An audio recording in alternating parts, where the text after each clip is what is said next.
Who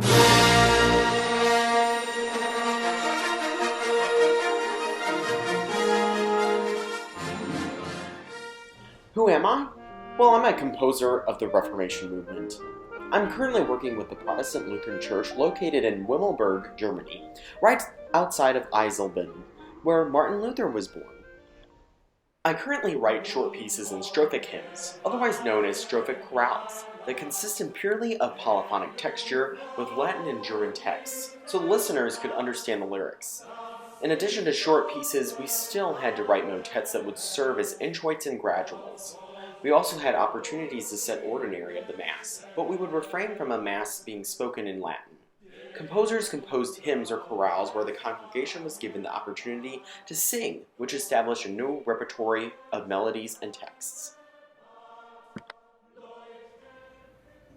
During the average daily life in the 1500s, every morning I would wake up from a long night's rest to find myself eating an unsatisfying breakfast due to the multitude of crop failures.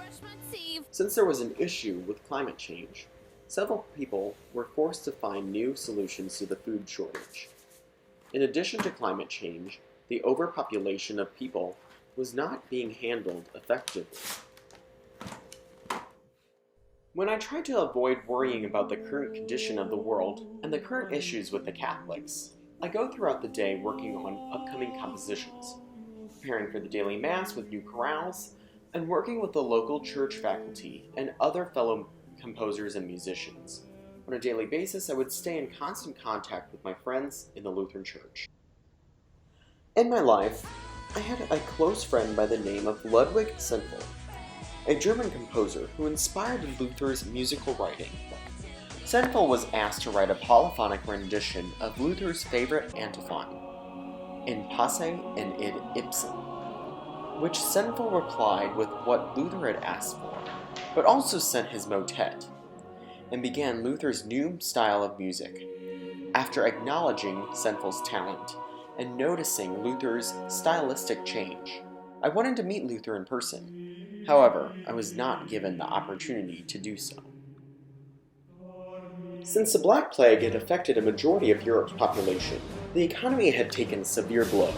However, after several years of repopulation, the economy began to stabilize and people were able to recover from their losses.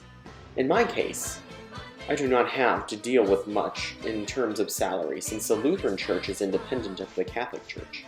But even with the slim benefits of the Lutheran Church, I feel I can still manage being in the middle class. With my works, I hope to create a new outlook into current music, where members of the congregation are actually given the opportunity to sing with harmonized melodies and sophisticated polyphony.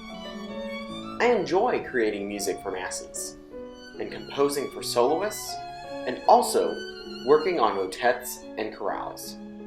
I know many are familiar with my work since I'm a long-distance cousin of English composer John Dowland, who is a well-recognized composer during his time.